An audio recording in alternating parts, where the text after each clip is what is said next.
Hello everyone, তোমরা সবাই কেমন আছো? আশা করছি তোমরা খুব ভালো আছো। আরও একটি নতুন ব্লগে তোমাদের সবাইকে স্বাগত। মাঝখানে অনেকগুলো দিন ব্লগ আপলোড করা হয়নি, কারণ আমি বাড়িতে ছিলাম না, আমি বেড়াতে গিয়েছিলাম। বেড়াতে যাব আর শপিং না করলে হয়, তাই বেড়াতে যাওয়ার আগে কিছু কেনাকাটি করতে যাচ্ছিলাম। তো কোথায় গিয়েছিলাম, কোথা থেকে কী কী কিনলাম, চলো তোমাদের সাথে আজ সেটা শেয়ার করি।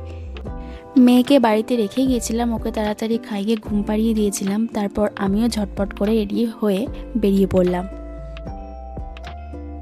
ফার্স্টেই চলে গিয়েছিলাম বাজার কলকাতায়। তো বাজার কলকাতাতে সেরকম আমার কিছু পছন্দ হলো না বললে ভুল হবে। ওখানে থেকে একটা সালোয়ার নিলাম পছন্দ মতো, তো ওটা নিয়েই বেরিয়ে পড়লাম।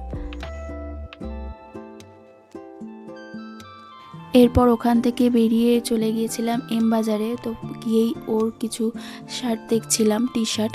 তো ওর সেরকম কিছু পছন্দ হলো না, ও কিছুই নেয়নি ওই দিন।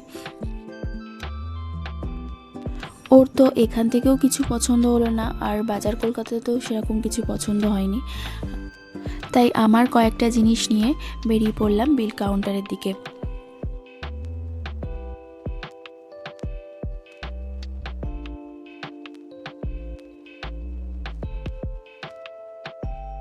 মেয়েকে বাড়িতে রেখে এসেছি, তাই একটু তাড়াহুড়োর মধ্যেই ছিলাম। তাই ওখান থেকে বেরিয়ে টোটো করে চলে গেলাম আমাদের বাইকটা নেওয়ার জন্য। কোথায় বেড়াতে যাচ্ছি সব ব্লগ আস্তে আস্তে আসবে তোমাদের কাছে, তোমরা দেখতে থাকো। তোমাদের কেমন লাগলো অবশ্যই কমেন্ট করে জানিও। আর এখান থেকে তো সোজা বাড়ি চলে এসেছিলাম। আর ব্লগটা ছেড়ে যাওয়ার আগে প্লিজ চ্যানেলটা সাবস্ক্রাইব করে দিও। আর টাটা, দেখা হচ্ছে নেক্সট ব্লগে।